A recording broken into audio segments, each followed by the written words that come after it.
Este tema de septicemia neonatal junto con la prematuridad son las dos patologías más terribles que producen una mortalidad alta en el recién nacido. Prematuridad más septicemia, la causa número 1 de muerte en el neonato. ¿Ya? Entonces, el objetivo de este tema vendría a ser, queridos, el hecho de que ustedes aprendan a sospechar esta enfermedad, porque van a ver que la sintomatología no es clara. La sintomatología es muy difícil y muchas veces diagnosticamos cuando el paciente ya está muy mal y llegan a fallecer. Entonces, el objetivo fundamental, debido a la gran mortalidad que presenta este cuadro, es que nosotros aprendamos a sospechar lo más tempranamente posible y hagamos un tratamiento oportuno. Como introducción, vale la pena que aclaremos, por ejemplo, las diferencias que existen entre una bacteremia y una septicemia. Muchas personas agarran esta terminología como un sinónimo y no son sinónimos en absoluto. Cuando hablamos de bacteremia, simplemente nos referimos a la presencia de bacterias en el torrente sanguíneo. Puede ser un evento casual que están pasando o puede ser la antesala de un proceso septicémico, ¿verdad? Pero decimos bacteremia o viremia es presencia de virus o bacteremia, presencia de bacterias en el torrente sanguíneo. En general, por lo tanto, es asintomático. En cambio, septicemia es un cuadro nosológico muy severo. Ustedes saben de por sí, hablar de septicemia es hablar de palabra mayor. La mayor parte de las personas septicémicas se encuentran en la terapia o en medicina crítica. Entonces, la septicemia se caracteriza por la presencia de bacterias en el torrente sanguíneo y por la anidación a varios órganos que llegan a comprometerse. En general son más de 2. Porque si hablamos de un solo órgano, digamos, si está solo en pulmones, estamos hablando de una neumonía. Pero en este caso, en la septicemia, puede agarrar, digamos, sistema nervioso central, puede agarrar pulmones, puede comprometer hígado, piel, etc. Agarra más focos inflamatorios mayores a 3. Y esto debido a que la sangre está contaminada. Por lo tanto, puede en este momento encontrarse un hemocultivo positivo. Puede, porque no es la regla.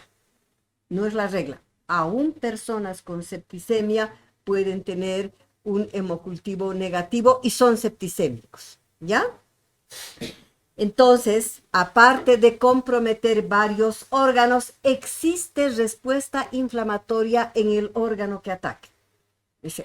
Digamos, si ha agarrado pulmones, algo, hay cambios histopatológicos en esto, ¿ya?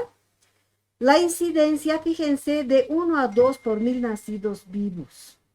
Esa es una incidencia promedio en todas partes, pero esto asciende muy rápidamente a 3, a 4, a 5 casos por 1000 nacidos vivos cuando son prematuros. Y cuando es el prematuro más pequeñito, digamos 25 semanas, 26, 27, 28, es muchísimo más grave que un prematuro de 34, 35 o 36 semanas, ¿verdad?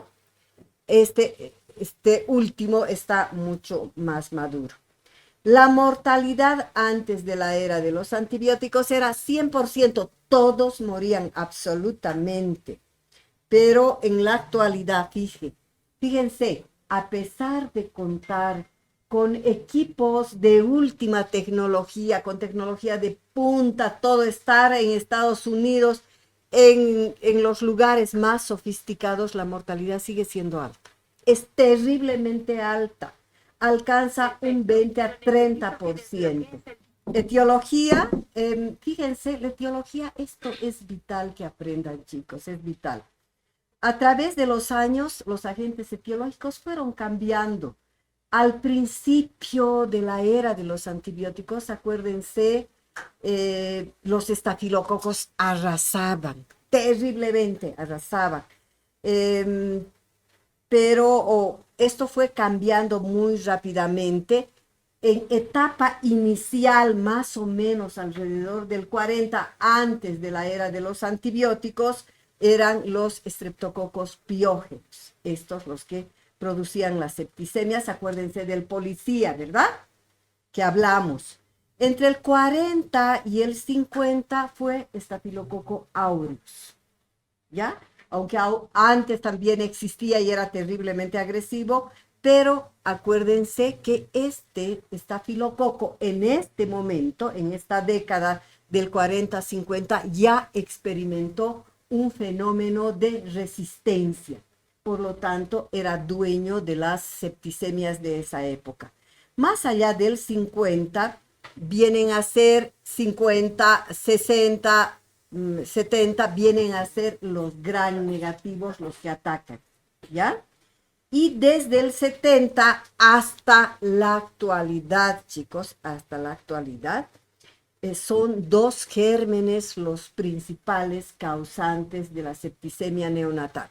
El estreptococo beta-hemolítico del grupo A y la Escherichia coli, que es el gran negativo. Entonces, el recién nacido tiene o el grupo neonatal, dos agentes etiológicos importantísimos, causantes de todos los cuadros, no solo de la septicemia, de la meningitis, de la neumonía, de todos los problemas graves de este grupo etario, es estreptococo y es Escherichia coli, ambos. Hay factores de riesgo que se reconocen 4 fundamentalmente, y uno de ellos, el más importante, es referido al neonato mismo, al recién nacido, ¿verdad? Y es el huésped. Entonces, factor del huésped, ¿qué característica tiene este huésped, este neonato, para que sea susceptible a padecer una septicemia? Uno, y lo más importante, ya hemos hablado, la incompetencia del sistema inmunitario, ¿ya? Es esta incompetencia. Es decir, si recuerdan, hemos hablado que durante el primer año de vida se está estructurando toda esta época el sistema inmunitario. Entonces, un recién nacido es carente de todo esto.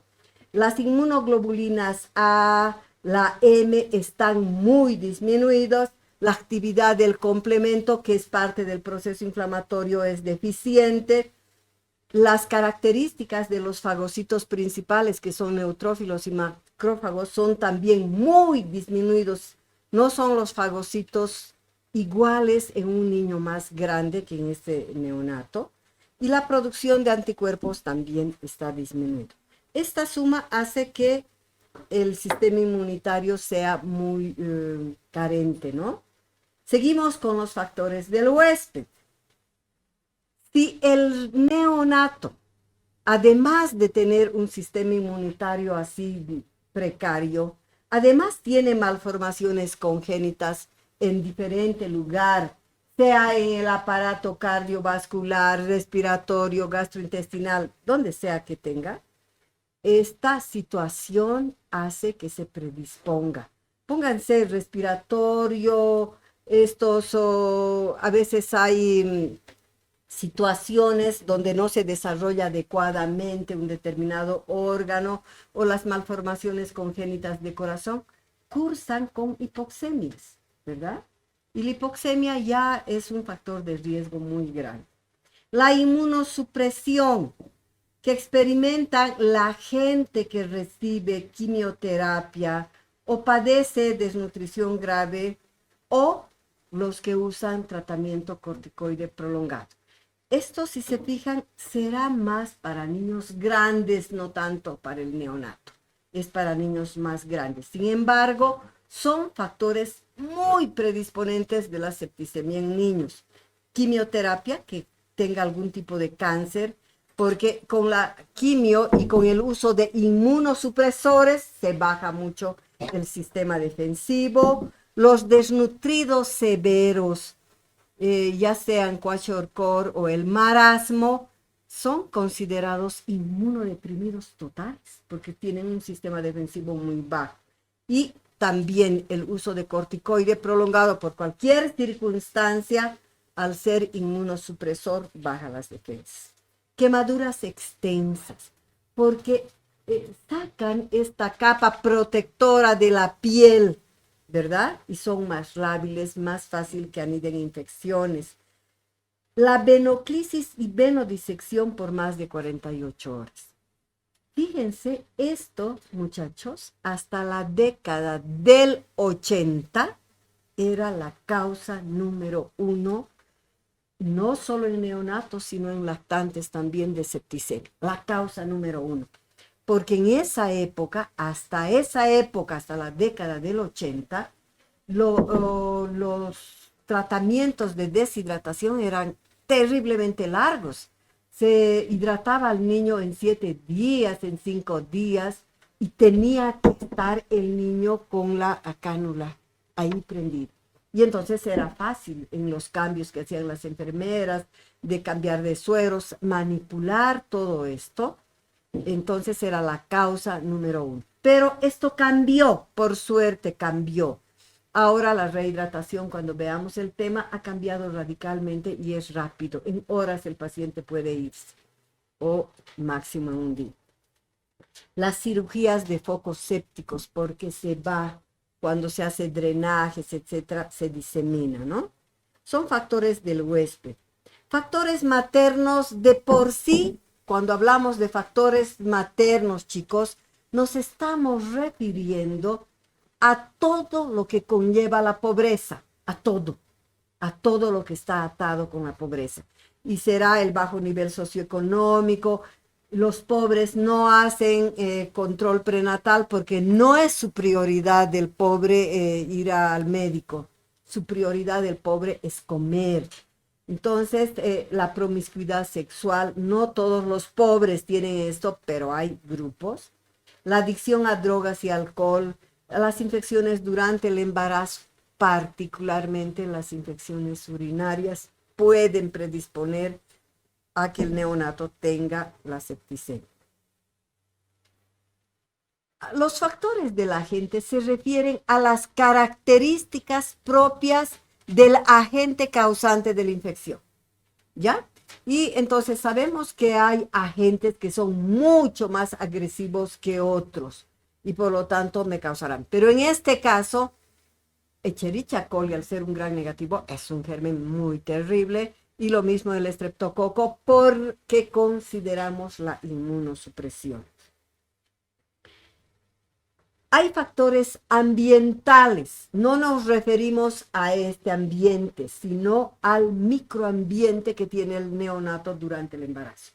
Por ejemplo, la ruptura prematura de membranas. Acuérdense que durante el embarazo, este producto, el feto, está dentro de la bolsa amniótica totalmente protegido y ese líquido es estéril, ¿verdad? Está bien protegido. Pero puede acontecer alguna circunstancia, un accidente, alguna situación donde se rompen las membranas protectoras. Y entonces hay una solución de continuidad que se comunica con la vagina, y la vagina, al ser un orificio natural, es como cualquier orificio natural, está pero infestado de gérmenes de todo tipo. Entonces estos gérmenes ascienden hacia arriba, ingresan y son capaces de producir septicemias, porque el líquido amniótico se contamina, el bebé deglute ahí adentro, ¿verdad? Verdaderos glóbulos de infección, coloniza bacterias y puede hacer una septicemia. También hay situaciones del proceso mismo de salida del recién nacido. Por ejemplo, en el parto, el canal del parto, cuando sale, que es el canal vaginal, está colonizado de bacterias. Y entonces el niñito que está transitando por todo esto va colonizando estas bacterias. Y de todas formas se sabe ahora que esto es bueno. Es mucho mejor que para su sistema defensivo, es mucho mejor que el bebé que nace por cesárea, porque está agarrando los gérmenes de la madre, por lo cual este tiene un sistema defensivo que le va a pasar la madre. El parto siempre es mejor que la cesárea. Por muchas circunstancias, ya han debido aprender, por ejemplo, el hecho que comprima el tórax, que le saca la cantidad de líquido, no hacen ese síndrome de dificultad respiratoria transitoria o el pulmón húmedo, etcétera, ¿no? Siempre es mejor un parto. A las 48 horas, el bebé en general es colonizado por bacterias de la madre o de todo el personal que se pone en contacto con recién nacido. ¿Quiénes están, digamos, hasta el segundo día? Están los padres, las enfermeras, la auxiliar, la que lo baña, el médico, los internos, todos, el neonatólogo. Entonces, este recién nacido coloniza también estas bacterias de los que se pone en contacto. Al séptimo día adquiere recién la flora bacteriana anaerobia en el tracto digestivo. Pero si estuviera por alguna circunstancia hospitalizado, lamentablemente coloniza gérmenes intrahospitalarios. ¿Y cuáles son esos gérmenes? Muy bien, Pseudomonas y Estafilococo. Muy bien. Y generalmente, al ser intrahospitalarios, son gérmenes multiresistentes. Son gérmenes terriblemente agresivos, ¿ya? ¿Cómo es la fisiopatología del shock séptico? Chicos, no soy buena para hacer estas cosas, pero prefiero que me escuchen, queridos, que me escuchen, y les voy a explicar de la manera más sencilla lo que es la fisiopatología del shock séptico, ¿ya? Y esta fisiopatología no solo es para el neonato, sino es para cualquier persona de cualquier edad. Es válido para un niño grande, para un adulto mayor, ¿ya?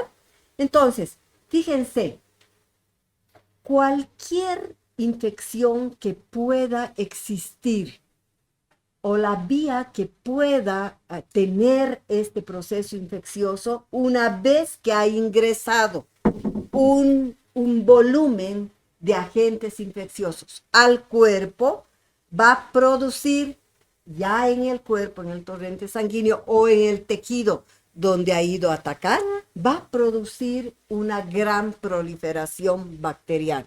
Es decir, las bacterias se dividen, ¿verdad? Crece la población de bacterias y junto con esto estas bacterias liberan antígenos bacterianos al torrente circulatorio. ¿Qué es lo que hacen estos antígenos bacterianos?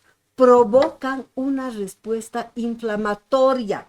El cuerpo se defiende produciendo el fenómeno inflamatorio. Y entonces ahí se liberan muchos mediadores de la inflamación.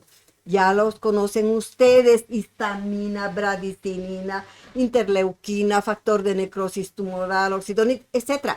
Todos estos mediadores de la inflamación, ¿qué van a hacer? Van a producir fenómenos de vasodilatación, ¿se acuerdan? Porque la inflamación hay una vasodilatación sostenida, ¿no es cierto?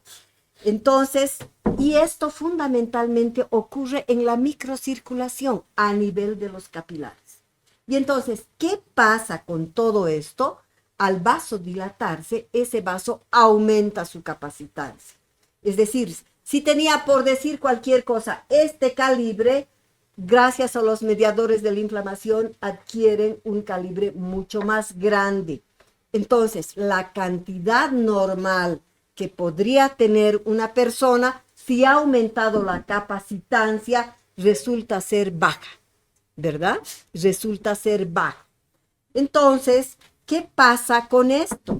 El retorno venoso es más lento, y si hay retorno venoso más lento, la capacidad contráctil del corazón, ¿se acuerdan? Disminuye mucho.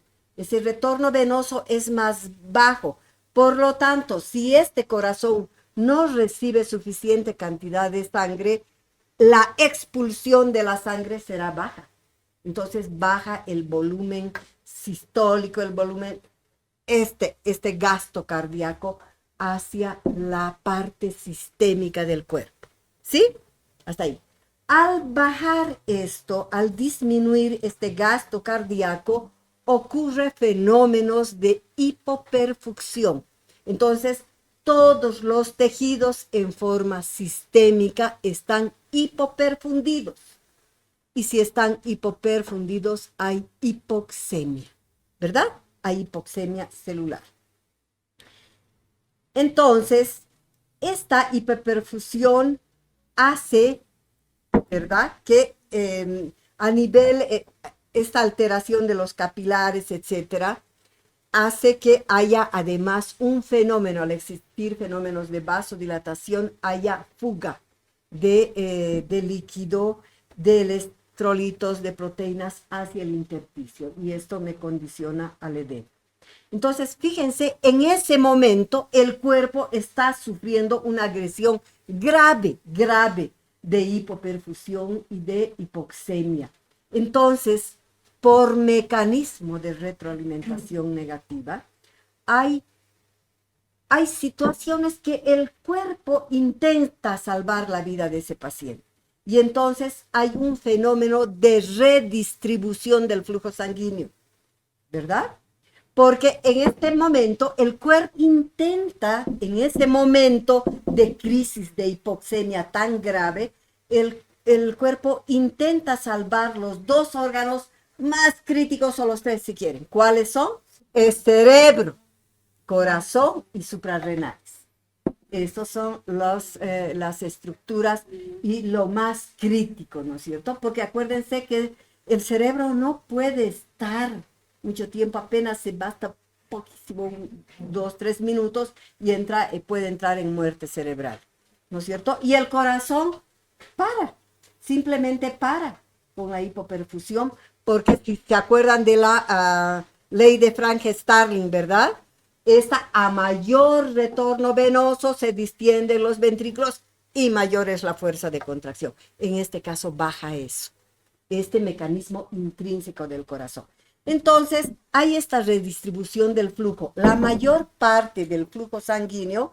Entonces, acá, fíjense, hay una descarga adrenérgica y los grandes vasos, las grandes venas, del peritoneo, de los intestinos, toda esa sangre de la piel, del tejido celular subcutáneo, del hígado. El hígado le presta más de medio litro, por eso es un órgano, es un depósito. El riñón le presta, todo el mundo le presta sangre ahí para proteger a los órganos vitales. Por lo tanto, en esta etapa, por ejemplo, en el neonato, sufren mucho los intestinos, porque los intestinos se exprimen así y quedan sin sangre, y entonces puede aparecer la famosa enterocolitis necrotizante, que verán como una emergencia quirúrgica. Se perfora, se puede llegar a perforar, ¿no? Entonces hay este fenómeno entonces, la hipoxemia continúa. ¿Y qué es lo que pasa? Entonces, otra situación que hace el organismo, pone en marcha, es el metabolismo anaeróbico. ¿Se acuerdan qué es el metabolismo anaeróbico, chicos? Aquí hay poco oxígeno. El oxígeno era necesario para todos los procesos metabólicos, ¿verdad? Para la respiración, para todo. Pero como no hay, está tan disminuido, agarra como fuente de energía el metabolismo anaeróbico. Y aquí degrada el glucógeno, ¿verdad? Degrada el glucógeno, no utiliza oxígeno. Degrada el glucógeno, degrada tanto esto y entonces ahí se producen los metabolitos de este fenómeno que son el ácido láctico, ¿verdad? Y entonces se acumula el ácido láctico junto a la hipoxemia, la hipercapnia, me produce acidosis láctica. Acidosis láctica.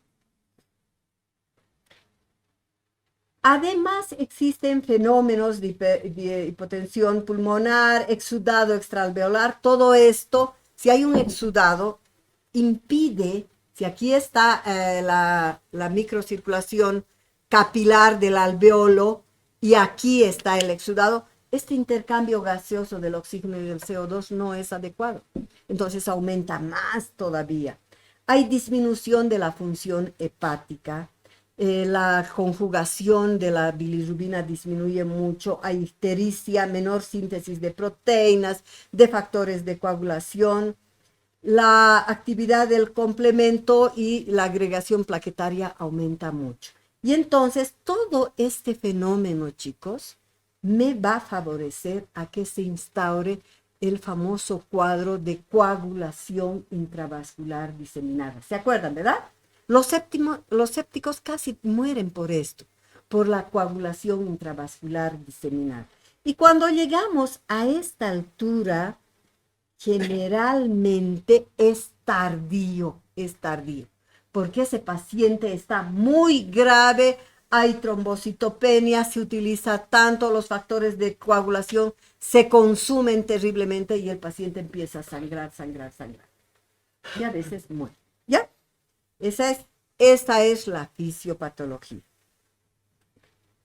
Referente a la clínica, ¿cómo es la clínica de la septicemia? La clínica de la septicemia neonatal es muy variable y podemos encontrar una septicemia la primera semana de vida que se le llama septicemia temprana y luego también una septicemia tardía cuando es después de la tercera semana de vida. En otras palabras, su última semana del neonato, digamos, ¿no? La sintomatología, esto es la clave, queridos, es inespecífica, es sutil, quiere decir apenas perceptible, no se nota y difícil de definir. Sin embargo, esto, aunque sea así difícil, el neonato, cuando lo examino, no es como un neonato normal, no es rosado, activo, así, no, sino se lo ve muy mal. Yo examino y a este neonato lo veo muy mal. Me doy cuenta que algo grave está pasando con él. Cambian de aspecto, tienen una coloración terrosa, pajiza, están llorando todo el tiempo, no tienen esta actividad y esta vitalidad, son muy hiperactivos y probablemente lo primero que percibe la madre y por lo cual lleva al hospital es el rechazo a los alimentos. Entonces la madre dice, no quiere mamar y no ha mamado desde esta mañana, pero no quiere mamar. No ha tomado, solo se queja, llora y no quiere mamar. Eso nos debe llamar mucho la atención. Generalmente es el chispazo que nos hace sospechar que podría tratarse de una septicemia. Hay disregulación térmica, es decir, acuérdense que hemos dicho que el neonato, el recién nacido, tiene muchos órganos inmaduros, ¿verdad? Entre ellos, por ejemplo, el sistema, en el hipotálamo está el sistema termorregulador, ¿verdad? Está el sistema termorregulador. Ese sistema no está bien maduro. Entonces, este neonato, pese a que está haciendo una septicemia, que es un cuadro gravísimo, puede tener fiebre, algunos no, están normales, y algunos, los más graves, están haciendo hipotermia. Y hacer hipotermia es muy, muy grave en este niño. ¿Cómo es en el prematuro, en estos que han nacido prematuros, que están con la vía, muchas veces la vía central por el ombligo o tienen canalizaciones diferentes? En el prematuro es peor todavía, es más grave. La sintomatología es solapada, tardía y rápidamente progresiva. ¿Saben lo que quiere decir solapada, chicos? Solapada en castellano quiere decir encubierta. No es clara, no es clara, solapada. Está tapada, si quieren, ¿ya? Eso quiere decir solapada. Por eso es como al estar encubierta que no se nota, es tardía, rápidamente progresiva. Puede haber intolerancia digestiva, es decir, puede haber vómitos, puede haber distensión abdominal, y cuando el neonato se distiende y está mal, tenemos que poner sonda nasogástrica. Colocamos la sonda nasogástrica y podemos encontrar residuo biliar. Aspiramos, ¿no es cierto? Pones la sonda, aspiras con la jeringa y puedes encontrar una especie de parálisis, por eso hay residuo biliar. Y si encontramos presencia de sangre en este líquido, es grave. Todos ahí dicen, ay Dios mío, está haciendo septicemia, porque la presencia de sangre me está indicando que ya está en un proceso de coagulación intravascular diseminado, ya está sangrando, ¿ya? Porque el sangrado es por todo lado en la coagulación intravascular diseminada, sangrado gastrointestinal, en piel, púrpuras, petequias, epistaxis, todo, por todo lado. Y a ese líquido ese líquido gástrico, que tiene rastros de sangre, es como alguna vez han lavado carne y el agua se pone un poco rosado, pero nos damos cuenta que es clarito, que hay sangre, ¿verdad? Es así, queridos, así. Esa apariencia tiene el líquido porráceo, ¿ya? Presencia de sangre así diluida. Y eso me implica que ya está este niño con la septicemia. A eso se llama líquido porráceo. Líquido porráceo. La piel es terrosa, pálida, y después pueden aparecer, después de todo esto, mecanismos compensatorios como taquicardia, polipnea, quejidos respiratorios, retracción intercostal, subcostal, etcétera, si el foco es pulmonar, si está haciendo además una neumonía. O puede aparecer el bebé convulsionando, quiere decir que ha invadido meninges, está haciendo una meningoencefalitis. Puede haber problemas renales, puede haber ictericia, etcétera, ¿no? Seguimos con la clínica.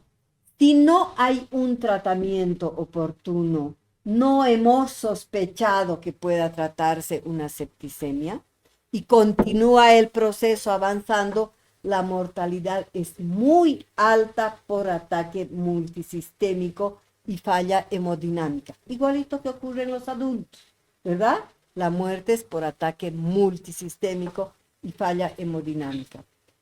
Puede haber hipotensión, este HTA no está bien, hipotensión arterial, llenado capilar lento, hay fiebre, hipotermia, ictericia, hepatoesplenomegalia es muy frecuente, chicos, especialmente en los neonatos más grandecitos, distensión abdominal, polipnea, cianosis, apnea, etc. En etapa terminal, final del cuadro, podemos encontrar petequias, equimosis, hemorragias digestivas y de otros lugares que me indican coagulopatía de consumo. Y ya les he dicho, cuando hay esto es grave, está en etapa final. Pero solo el neonato, querido, solo el neonato presenta un signo que es patognomónico de la septicemia. Solo el neonato. Y tal vez un lactante de 1 mes y medio o 2 desnutrido. ese signo se llama escleredema. ¿Y qué es el escleredema?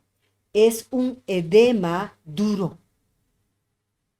Cuando nosotros tocamos cualquier tipo de edema, de origen renal, cardíaco, de inflamatorio, etcétera, es edema blando, ¿verdad? Me hace fobia. Pero en este caso, tocamos y la apariencia no es blanda, es dura. Y a ese fenómeno se llama escleredema. Y me representa el periodo terminal de la septicemia, de la fase irreversible. Le dé lo que le dé, este niño va a morir. Es irreversible, ¿ya? Entonces es parte de la etapa, esta L es de allá, no dice terminal, ¿ya? Es de la etapa terminal. Y si yo encuentro necrosis distales, cuando hablo de necrosis distales me refiero a necrosis de la punta de la nariz, de la punta de los lóbulos de la oreja, de los isquiones, de los dedos, de la mano, de los pies, ¿verdad? Porque ahí están, por ejemplo, en los dedos del pie, de la mano, ahí. ¿Se acuerdan de anatomía, verdad? Son los capilares terminales que terminan así en un redondito. Son los más delgaditos.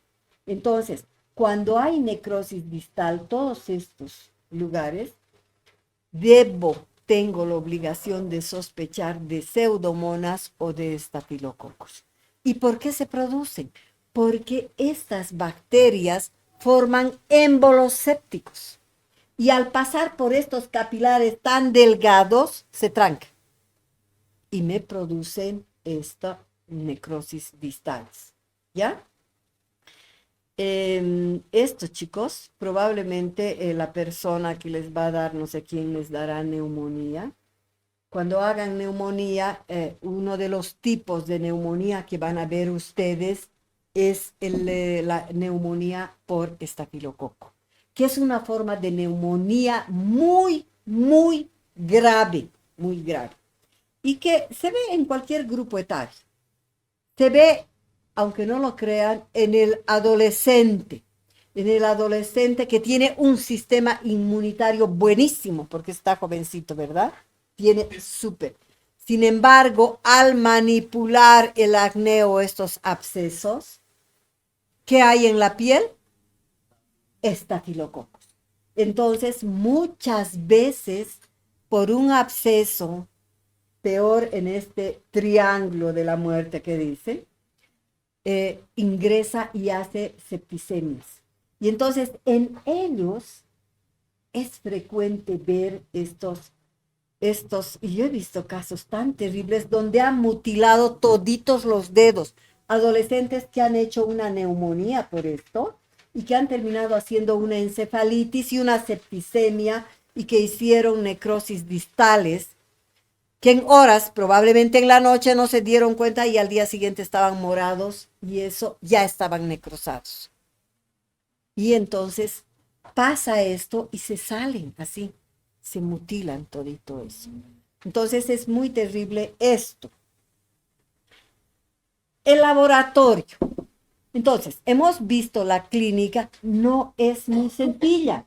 Es una clínica muy difícil, pero que por eso les decía, el objetivo de esto es que ustedes aprendan a sospechar que podría tratarse de una estafilococia, ¿no es cierto? O de una septicemia. El laboratorio, así está en este orden descrito. Dice el hemocultivo. El hemocultivo, entonces, cuando me viene un niño, chicos, grave, que yo sospecho que puede estar haciendo una septicemia, lo primero que hago es sacar sangre.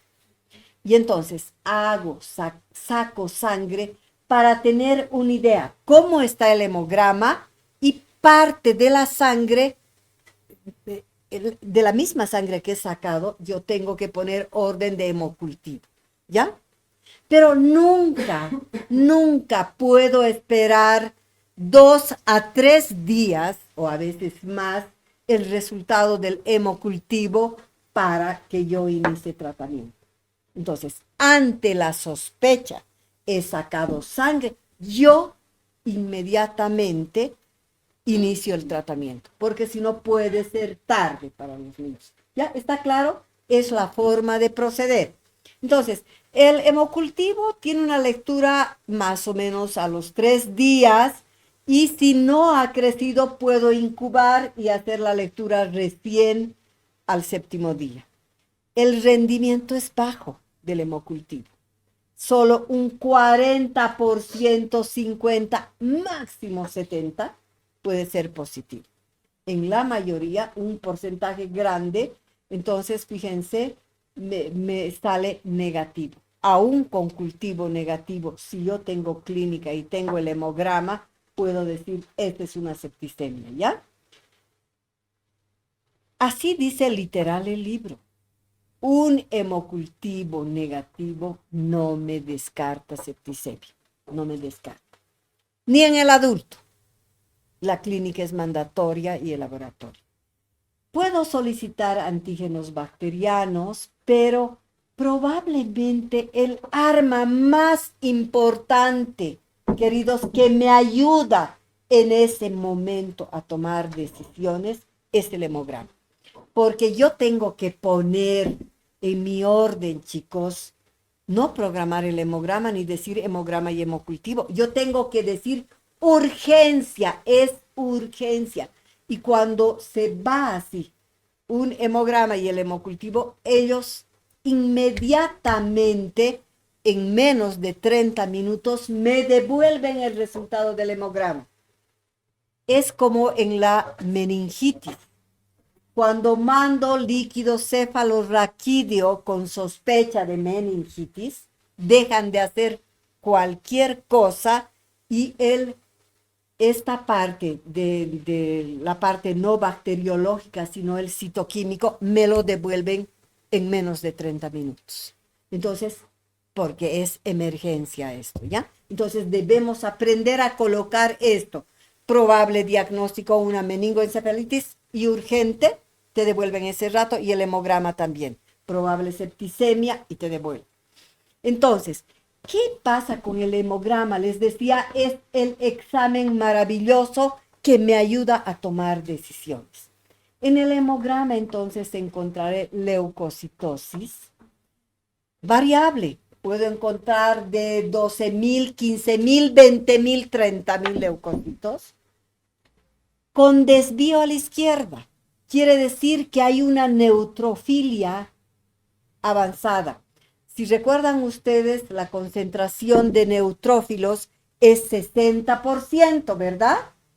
Pero en este caso no es 60%. Los neutrófilos están 80-90%. A mayoría, a expensas. Esa leucocitosis es a expensas de los neutrófilos, ¿ya? Y además, la médula ósea, en el afán de fabricar grandes cantidades neutrófilo, y lanzar a la circulación sistémica para defender, lanza muchas formas inmaduras. Y una forma inmadura del neutrófilo, ¿cómo se llama, chicos? Callados, muy bien. Se llaman callados, se llaman en herradura y se llaman bandas. Tiene 3 nombres. Entonces, escuchar que te digan hay leucocitosis con neutrofilia y bandemia, quiere decir neutrófilos inmaduros que no segmentaron sus núcleos. Porque, ¿qué pasa? En la médula madura el neutrófilo hasta que ha segmentado en 3 a 5 núcleos, ¿no es cierto? Y recién lanza a la circulación periférica. En este caso, la médula está desesperada por mandar la mayor cantidad de neutrófilos, salen formas jóvenes, salen bandas o callados, y eso es bandemia. Entonces, me mostrará nuevamente para que se les grabe. Leucocitosis con desvío a la izquierda, neutrofilia, callados.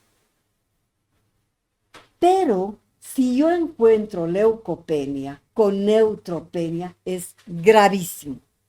Eso no aparece al principio. Eso aparece al final del cuadro. cuando la médula se agotó, ya no da más, porque la infección le está ganando.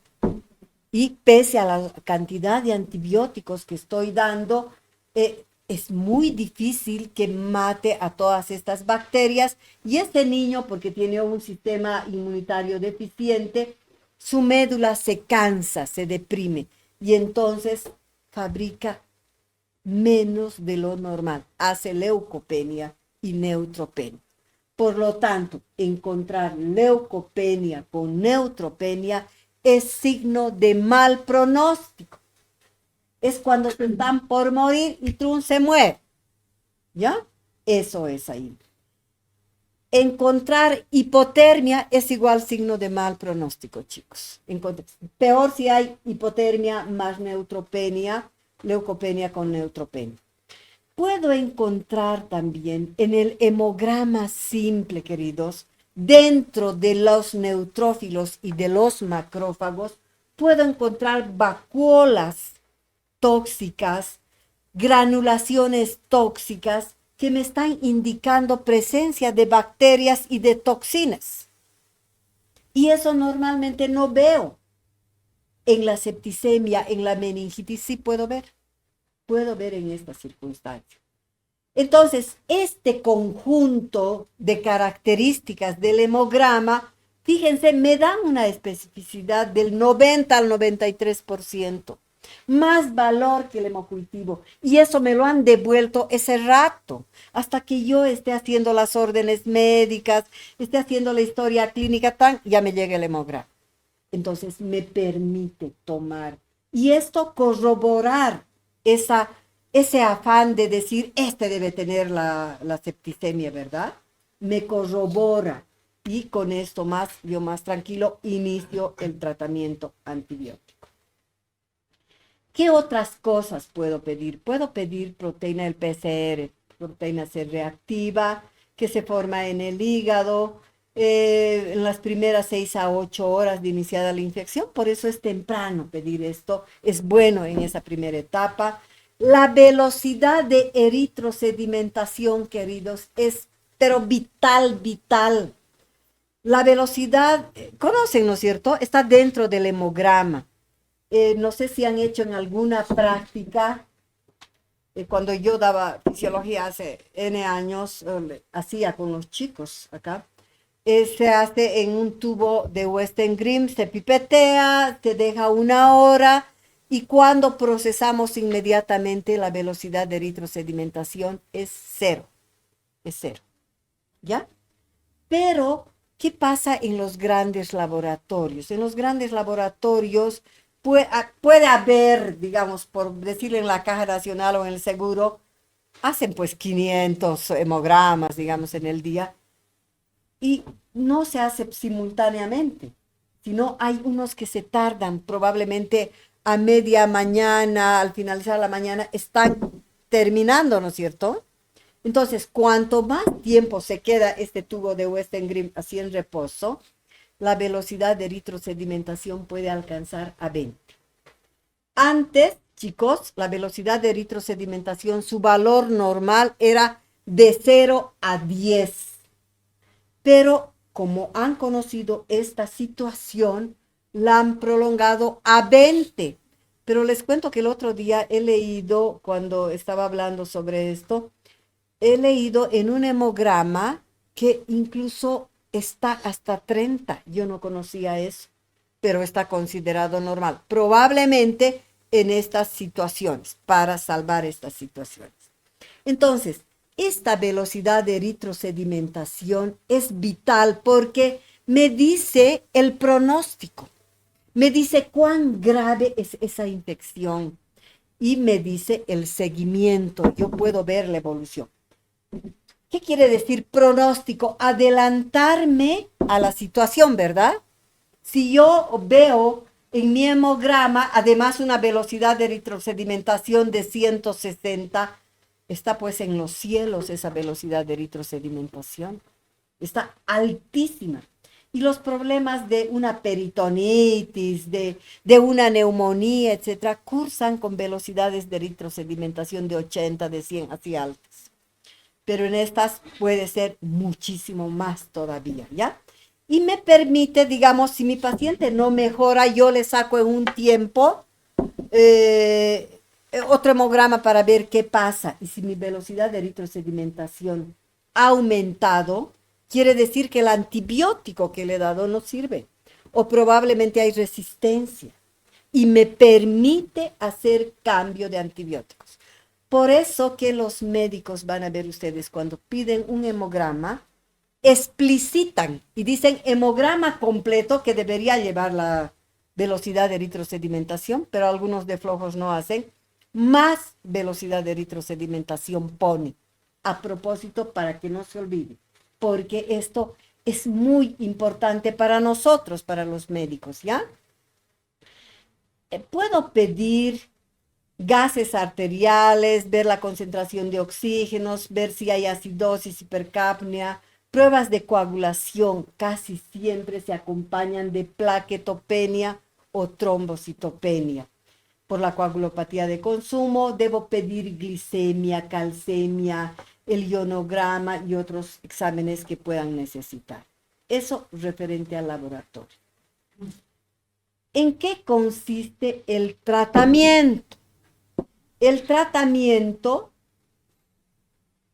fíjense, lo más importante del tratamiento es la terapia antimicrobiana, los antibióticos, ¿verdad? Porque hay una invasión de bacterias ahí, terrible. Entonces son los antibióticos. Y decidir un antibiótico, ¿qué antibiótico le voy a dar? Requiere conocimiento, que ustedes sepan qué germen es en determinado grupo etario, qué germen es el frecuente, ¿ya? Eso necesita. Por ejemplo, en recién nacidos, ¿cuál era el germen? Estreptococo y... No. Tampoco. No adivinen, Escherichia coli. Son estos dos. Es estreptococo y es Escherichia coli. ¿Ya? Toda la infección de este grupo etario son estos dos gérmenes. Obviamente que puede haber sobreinfecciones, puede venir desde la comunidad con estafilococia, puede estar en el hospital, agarrarse pseudomonas, etc. Pero lo típico del recién nacido es estreptococo más Escherichia. Por lo tanto, el tratamiento será para gram positivos, una penicilina sódica o ampicilina más gentamicina durante 10 días. Por eso les decía que la ampicilina por la vía endovenosa, porque nada es oral acá, está haciendo una septicemia, es todo parenteral. Por eso es droga así importantísima del arsenal antibiótico en neonatología. ¿Ya? Si el cultivo me reporta, chicos, que no hay Escherichia coli y que solo es estreptococo, yo no tengo por qué mantener la gentamicina y puedo mantener simplemente la penicilina o la ampicilina, ¿ya? Es solo gram positivo. Si tuviera gérmenes intrahospitalarios, ya saben, estafilococo pseudomonas, daré dicloxacilina o cloxacilina acompañado de un aminoglucósido, es decir, de gentamicina o amicacina, ¿no? Puedo hacer eso. Si estoy frente a un estafilococo resistente, un caso así muy especial, vancomicina, ya saben eso.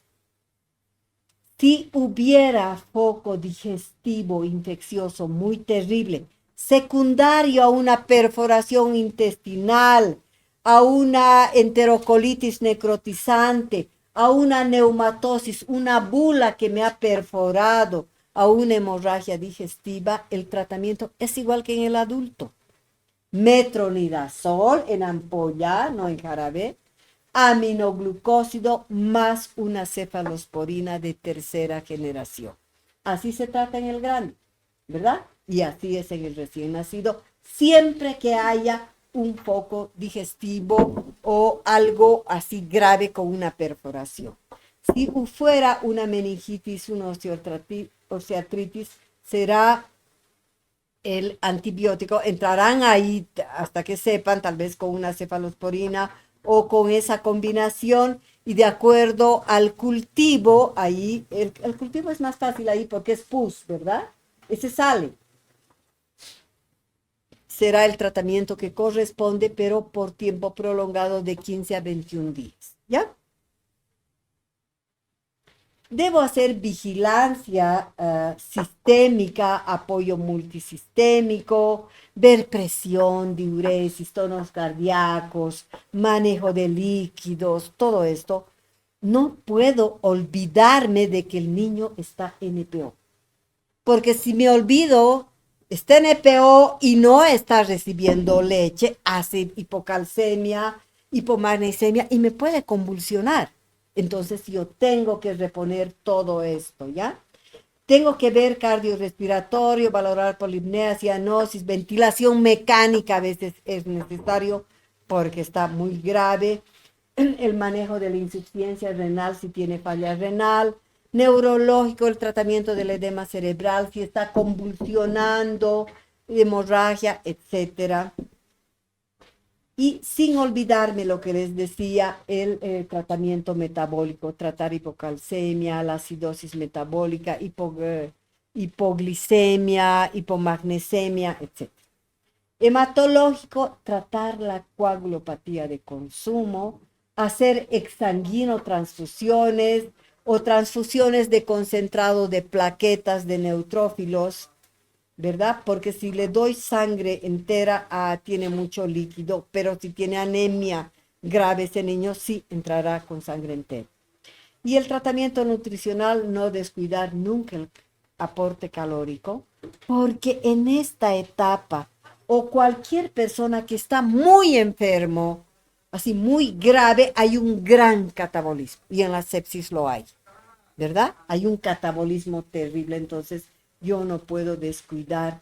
Entonces ahí entra incluso la alimentación parenteral, ¿no? Creo que hemos terminado, queridos.